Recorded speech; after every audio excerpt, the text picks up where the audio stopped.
President Trump has raised the possibility of regime change in Iran, despite his administration insisting that was not the aim of its strikes on the country. At an emergency session of the United Nations Security Council, Iran condemned the attacks as blatant aggression. It comes as American stealth bombers returned to base in the United States after striking those nuclear facilities. The B-2 planes were involved in a 37-hour round-trip flight with multiple mid-air refuelings and a series of decoys. The UN says the full extent of the damage is not yet clear. Although in the last few hours, President Trump posted that monumental damage was done, adding obliteration is an accurate term. He said the biggest damage took place far below ground level, ending his post with the word bullseye. At the United Nations Security Council emergency meeting, the Iranian ambassador accused the US of waging war under an absurd pretext. The US envoy said any Iranian attack, direct or indirect, against Americans or American bases will be met with devastating retaliation. At the same time, President Trump, in a post on social media, hinted at regime change in Iran. The British Prime Minister Sir Keir Starmer spoke on the phone to President Trump last night and agreed Iran must never have nuclear weapons.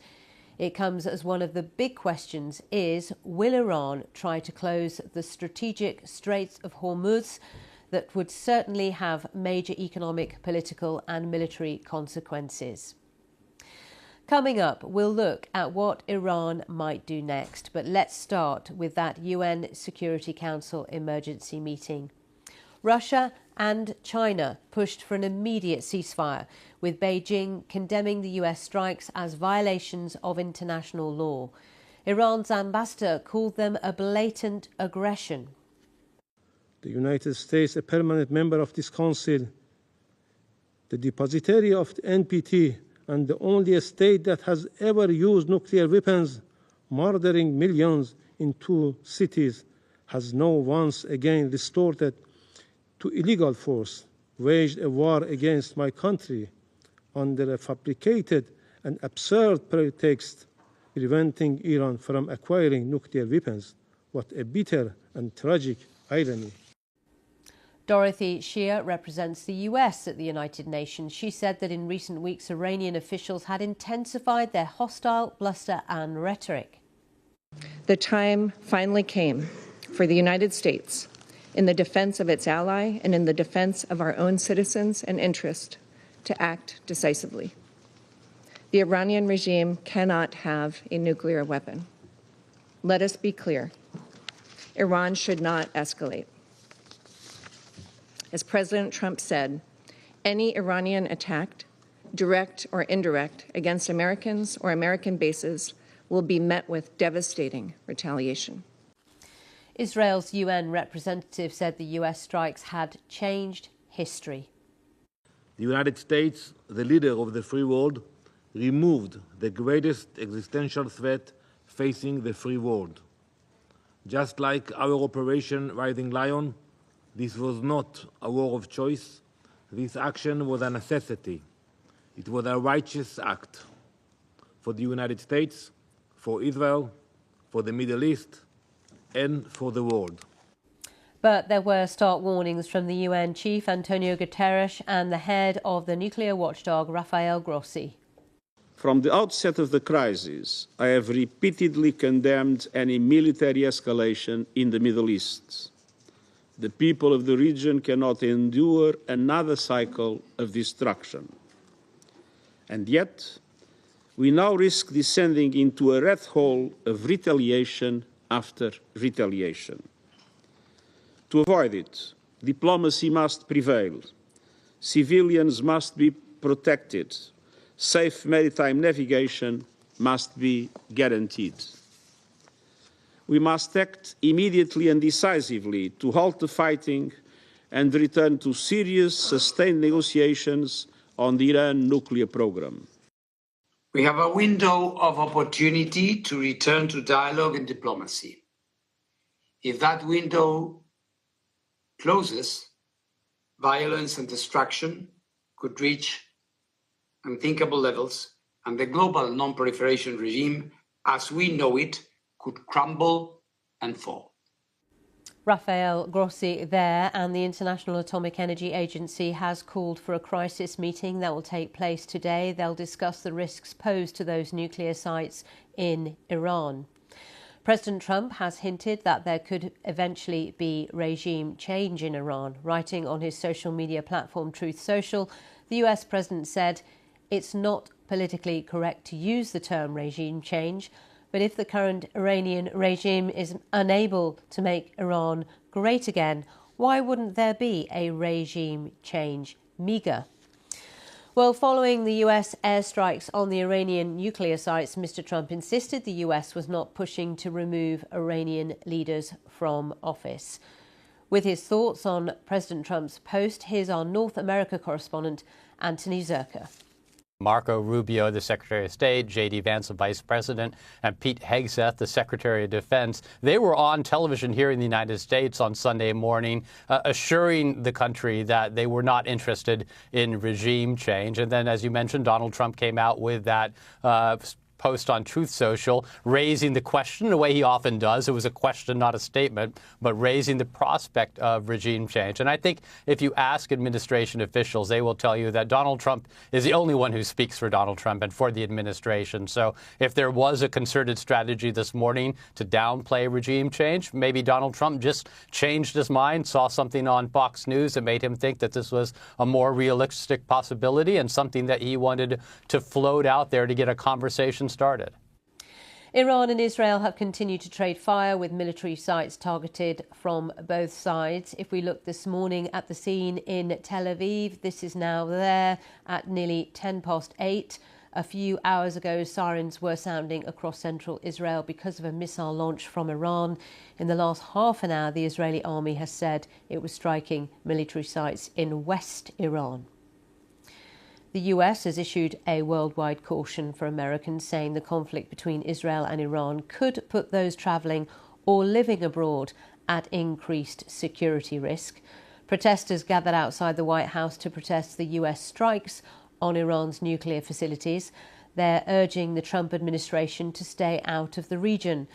One founder of the anti-war group, Code Pink, said they're terrified this could lead to a World War III or a nuclear war. Hundreds of protesters also marched through New York's Times Square, many chanting "No war on Iran" to show their opposition to the US bombing of the 3 nuclear sites. Many at the demonstrations also criticised the close relationship between the US and Israel. These pictures are from the Greek capital Athens, where hundreds of demonstrators, many carrying red flags, banners and smoke grenades, marched to the US Embassy in a protest. It was organised by a group called the Youth Organisation of the Communist Party of Greece.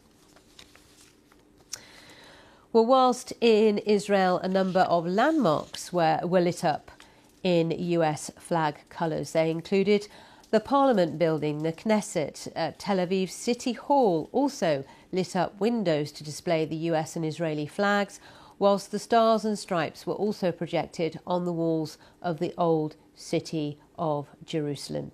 Well, let's go live to Jerusalem now. Our correspondent Dan Johnson is there this morning. Hello to you, Dan. Just talk us through what was going on overnight. We was just reporting there that sirens were going off across central Israel again.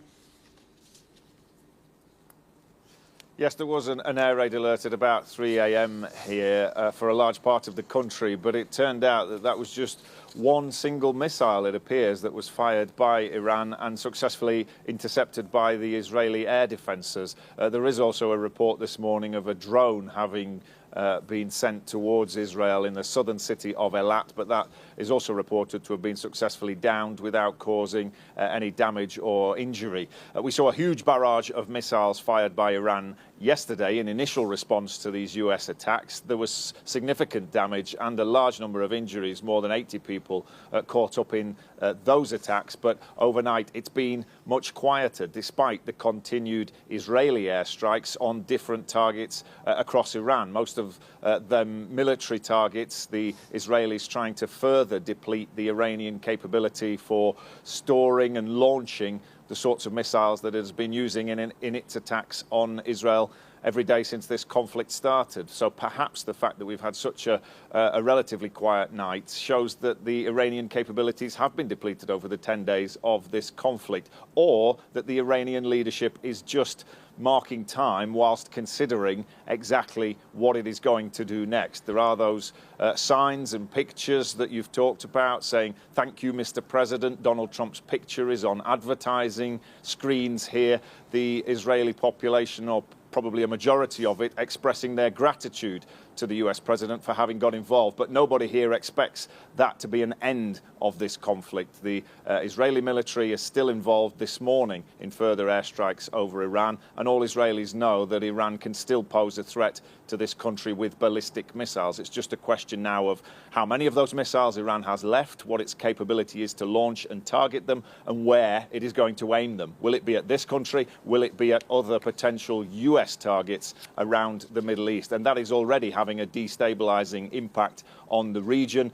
There are further evacuation flights planned today for diplomats and for citizens of different nations who need to get home. And there are also international flights being cancelled to places like Dubai because of the potential risk in the skies above the Middle East. OK, for now, thank you very much. Dan Johnson there in Jerusalem for us. Well, as we mentioned, the Prime Minister, Sir Keir Starmer, and President Trump have spoken on the phone since the US strikes on Iran. Let's go live to Westminster now. Our chief political correspondent, Henry Zeffman.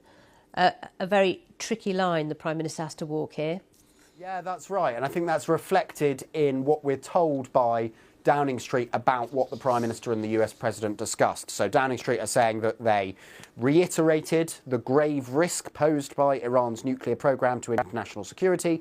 They discussed the actions taken by the United States, namely bombing of Iran's nuclear facilities, and agreed that Iran must never be allowed to develop a nuclear weapon. It goes on to say they discussed the need for Iran to return to the negotiating table as soon as possible and to make progress on a lasting settlement. And I think what you see in that account of that phone call is this slightly unusual position the UK finds itself in of agreeing with the ends. They agree with the US that Iran must be a non-nuclear country, but they don't agree quite in the same way at all on the means. Namely, the UK was urging a diplomatic means to reaching that, and the US decided to participate in, or indeed to launch, its own strikes on Iran's nuclear facilities.